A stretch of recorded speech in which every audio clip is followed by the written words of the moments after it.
Hi, Derek. What has stood out to you today?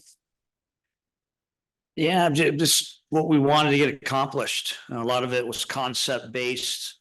Obviously, we had a feel of some lines together, but it wasn't really overly concerned about any line combination or deep pairings. It was more about, getting some 5-on-5 structure, something to teach off now, some video to work off.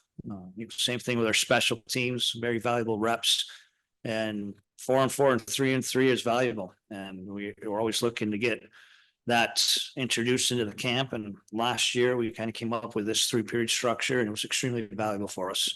And we foresee it being the same this year.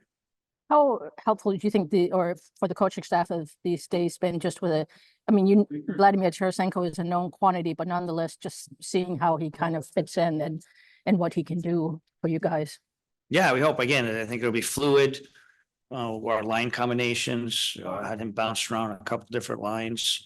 Of course, a valuable person with experience. As we keep trying to build this player of his caliber and his experience, probably even more so his experience, is very valuable for us. And Brunswick Nugor, what have you thought of him so far? Who's that? Michael Brunswick Nugor, 28. Brunswick Nugor. Oh, good, yes. And I benched this the other day.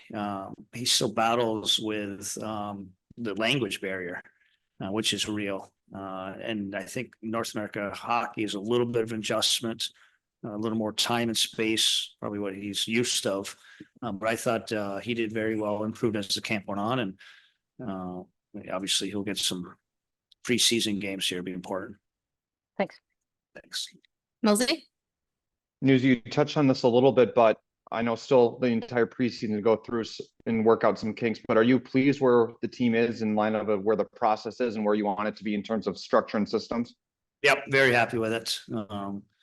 Probably more a credit of a lot of returners, our entire staff coming back.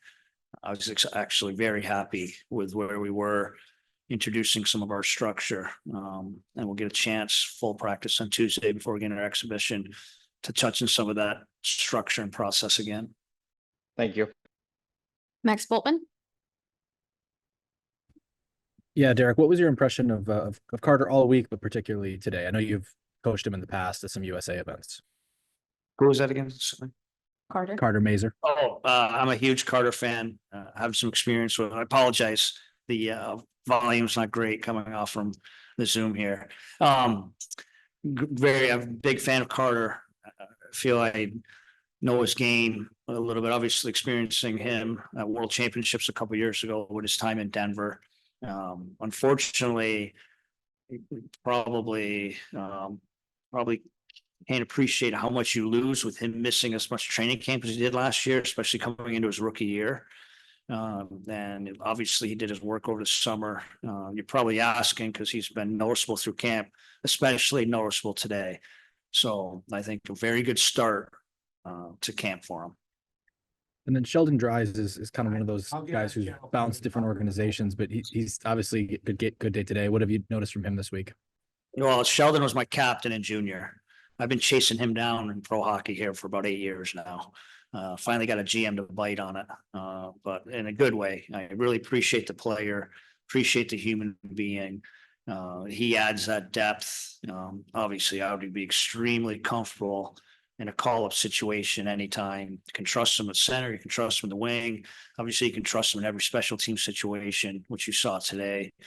He was obviously produced extremely well in both the penalty kill and power play today. Just a really valuable person for our organization. Thank you. Connor Eargood? Hi, Derek. I'm curious, when we look at Tyler Mott's game as a penalty killer, what sorts of lessons can the rest of your penalty killers learn by watching him? Yeah, first and foremost, the pride he takes in it. I understands the identity of it, his role in it. He was licking his chops for reps today. And then obviously he got the Kane unit as a matchup. We foresee him being very valuable and helping us a ton of penalty kill. And again, just the approach with it. We talk about being fast in our structure. He plays extremely fast, in the penalty kill, takes a lot of pride in it. had a really good showing today, and we think that'll continue for us. And then with 3-on-3 overtime, I know there's been some chatter and people pitching maybe an over and back rule to kind of, I guess, pick up the pace, keep people from going back and 3-on-3 overtime. I'm curious your thoughts on that and what effect that might have on overtime. Yeah, no strong feelings. You can even see how 3-on-3 has evolved. It's funny, you get some video of when it first was introduced, how chaotic it was. Now it's a lot more in control. Like anything else, coaches and players have figured some things out in it. But I'm comfortable with where the 3-on-3s are. I'd understand a change in the rule too. The people in that change of rule committee, very intelligent group. They'll take their time with it, and I'll fully appreciate and trust whatever they decide to do with it. Right now, it is what it is. I'm comfortable with it, and we'll play with the rules.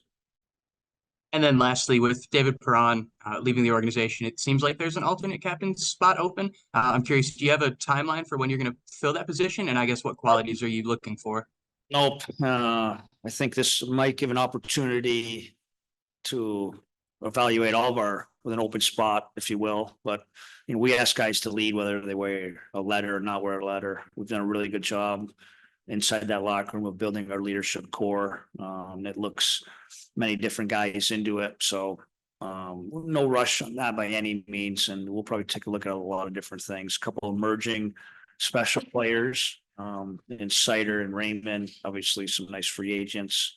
Guys have worn letters in the past in different organizations. So we're no rush in that. But again, we work really hard on our leadership, and it's not necessarily just wearing a letter. Thank you. Sean Shapiro. Hey, Derek, it's kind of following up on the Sheldon question. He's a guy who I think he was close to a point per game guy for you in junior, was a goal scorer in college, and has kind of found that other role. And then you've seen Christian Fisher, Tyler Mott, guys like that. As a hockey coach, is it something, or is it just an attitude, or what allows, when you kind of look at guys who are able to figure out that next role, is it just an attitude thing, or is there something else to it when guys are able to still be playing at 30 years old like a Sheldon is, or if like guys like that? No, I think it's their attitude too. I think it's a want, understanding other pieces in your game to be able to continue to play in this league. And he's done that. Obviously, Christian's done it. A lot of guys evolve their B game, understanding what it takes to stay in this league. And a couple of those guys you mentioned are perfect examples. And when you kind of mentioned that like a B game and everything like that, I remember his coach once telling me something where it's like, I can trust a guy when I know he'll never go below his B game. Like when you kind of are getting to know younger players, when does that start to establish in their careers when you look at things like that? Well, you hopefully immediately. Again, an honest two-way game. You think what gets us excited about Marco Casper, Nate Danielson up the middle is, I think they have a 200-foot game. We'll continue to build both parts of that, the offensive and the defensive part of it. But I think you have to learn it. And unfortunately, some guys have to learn the hard way where they don't ever figure it out. It's our job to develop that and grow that. I just think it's a huge aspect of winning. I think that B game and defining it can be very broad, but there's a lot that goes into it. Being about pucks, stopping the pucks. I think a lot of habits go in it too. So immediately, I know as coaches, we're constantly harping it. And then last one for me, what stood out to you about Joe Veleno's camp for you so far? Pace. I would give Joe a lot of credit. The last two camps I've experienced with him, he's been extremely sharp. I think it's a credit to what he does in the off season. He has productive summers.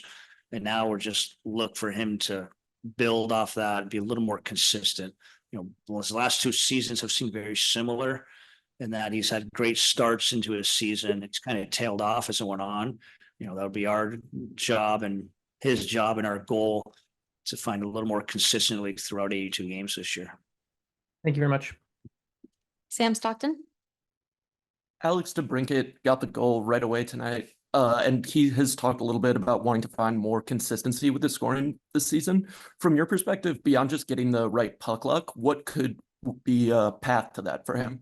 Playing the right way, keep getting the looks. I had a couple of conversations or questions within the media last year when he would go through those slumps of not scoring. And if you recall, it was never a matter of looks. He had a ton of looks. As long as players like that continue to get their looks, I think that cycle of puck luck, if you will, or shooting percentage comes around. So as long as he continues to get those looks, which he had throughout most of last year, and even to start camp this year.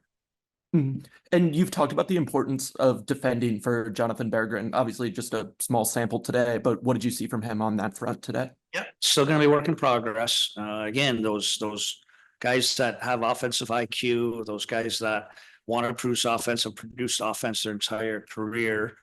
It's an evolution of understanding what's important, when to take chances in their game. So you're going to be a work in progress. A couple chances against in his scrimmage early on came off some of his play. So it's going to be a work in progress, but a positive one. It's exciting. He's had some success in this league. We know he can create some offense, but just like everyone else, we're going to ask a little more out of that team game. Thank you very much, Derek. I appreciate it. Last question, answer. Yeah, Derek, you've had Ben Sherratt with Sider kind of off and on quite a bit the last couple of years, and Sherratt seemed to really step up his game last year. Do you foresee that pairing again? And just your impressions of the improvement that Sherratt made last season? Yeah, we'll take a look at that, of course. Again, I still think our top four, even some of our D pairs, will be fluid. Probably like to see Simon and Mo together a little bit. Benny and Petrie have had some experience together. So I think that top four will be fluid. And if anyone else can play their way into that conversation, we'd be happy to see that too. Does it necessarily have to have a right-left combination? I know you prefer that, but is that kind of a requirement? No, not necessarily. I just, for a comfort level, guys still need to have experience on their offhand. I think the attractiveness of Gus was the fact that he's played on his offhand and has looked good on it. So some defensemen are comfortable more than others on their offhand. Some it's just extremely uncomfortable. And obviously we don't want to put players in bad situations to fail or let our team down. So it's not necessarily NBL, but the right lefts certainly are comfortable. Thanks, Derek. Thanks, Newsy.